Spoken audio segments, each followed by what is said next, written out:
In this short tutorial, I will show you how to easily take JPEG photos on your iPhone.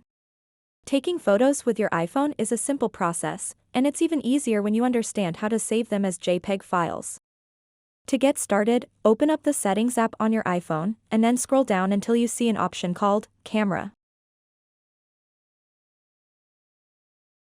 Tap on it. After that, tap Formats.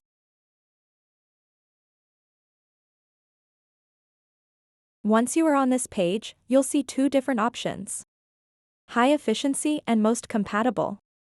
If you want to reduce file size, you can select the high efficiency option, which will capture photos and videos in HEIF/HEVC format. If you want to take JPEG photos on your iPhone, simply tap and select the most compatible option. So that wraps up this tutorial. If you have any questions about this whole process, please let me know in the comments section below. And if this video helped you out, please give it a big thumbs up and subscribe to this channel for more tutorial videos like this one. Thank you so much for watching and have a good day.